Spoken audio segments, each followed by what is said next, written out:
ओम शांति।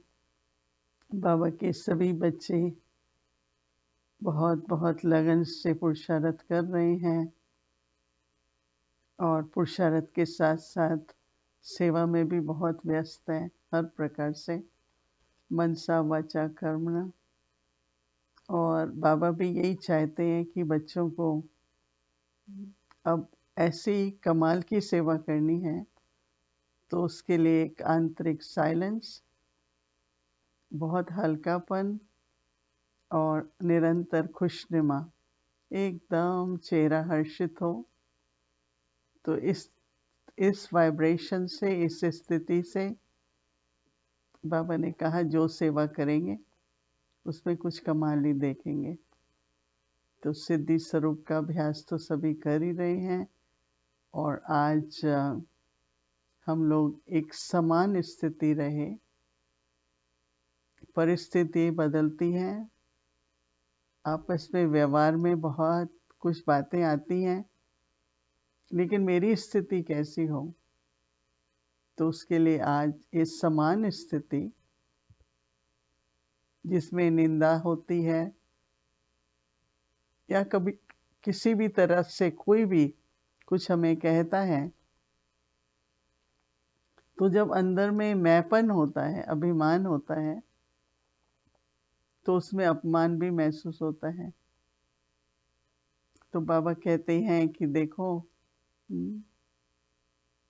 जो योग बल है उससे सब बंधन छूटने चाहिए, मुक्त होने चाहिए। परंतु ये भी बहुत सूक्ष्म बंधन है जो फीलिंग आ जाती है, थोड़ा रिएक्शन आ जाता है, ऐसा क्यों कहा, ऐसा क्यों हुआ। लेकिन दोनों तरह से राइट तो नहीं है जो हुआ, लेकिन मेरी स्थिति ऐसी होनी चाहिए जैसे वो जो रॉन्ग है वो राइट हो जाए। मैं कभी किसी बात का दुख न लूं। तो बाबा कहते हैं ये जो सूक्ष्म बंधन है ना अभी तक, उसके कारण मान अपमान, निंदा स्थिति, जय पराजय, हार जीत, दुख सुख,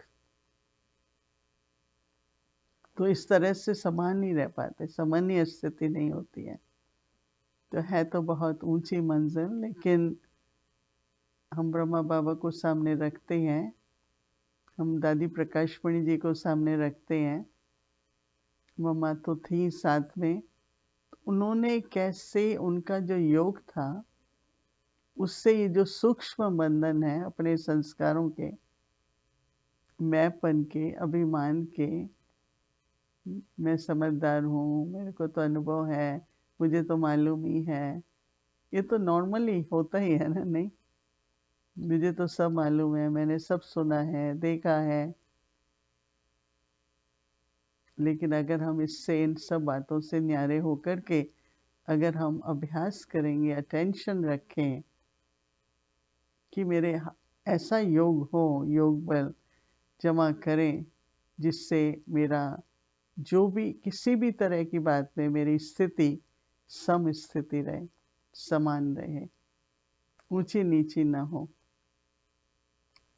देखिए इससे बहुत अच्छा होगा, अपना भी कार्य सिद्ध होगा, बाबा का कार्य भी सिद्ध होगा। कई बार तो ऐसा होता है, ये तो चलो आपस में हम परिवार में हैं, ब्राह्मण परिवार में हैं, लेकिन कई बार लौकिक रूप से भी ऐसी बातें सामने आती हैं। बाबा को एक बार किसी कारण से लोकल कम्युनिटी में बुलाया। एक व्यक्ति ने कहा था कि पहले क्या होता था, छोटी मोटी बात के लिए पंचायत की तरह बैठती थी। तो वो व्यक्ति बहुत कुछ कह रहा था बाबा के विरोध में। बाबा मुस्कुराते रहे, कुछ नहीं बोला। काफी टाइम हो गया, दादी प्रकाशमणि उनके साथ में थी। तो उन बाबा ने देखा वो अधीर हो रही है, तो बाबा हाथ से ऐसे बैठो बैठो, मतलब उसको तो लगा कि ये कुछ बोल देगी तो अच्छा नहीं है, तो इसलिए बाबा वो बिल्कुल शांत रहे, शांत रहे। तो जो कमिश्नर था उसने उस बोलने वाले को बोला कि देखो कौन व्यक्ति कैसा है वो किससे पता लगता है। आपने इतना कुछ बोला, उल्टा बोला, बुरा बोला, और आज ये सामने है एकदम शांत, एकदम हर्षित, और आपके प्रति मुझे लगता है वो उल्टा भी नहीं सोच रहा है। उसका लगता है चेहरे में बहुत, उसके अंदर में शुभ भावना, शुभकामना है। तो अच्छा और बुरा कोई सिद्ध तो नहीं करता ना, वो अपनी स्थिति से पता लगता है। अगर मेरी स्थिति शांत है और सत्यता है उसमें, और भला है सबके लिए, विश्व के लिए, हर एक आत्मा के लिए, तो वो व्यक्ति की तो परिभाषा हो जाएगी ना, परख है नहीं है। लेकिन दूसरा कुछ बोले, चलो कुछ भी बोलता जाए, तो शब्दों से भी तो पता लगता है ना कि ऐसे शब्द क्यों मुंह से निकले। वो भी तो अपने चरित्र का, व्यक्तित्व का प्रदर्शन है ना।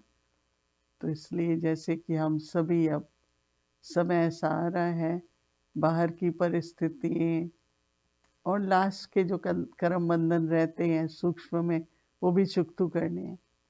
योग बल से करते हैं तो स्थिर रहते हैं, फिर ऊंचे नीचे, फिर थोड़े बनते हैं, थोड़े मिटते हैं, थोड़े बनते हैं, तो जैसे आगे पीछे होते रहते हैं।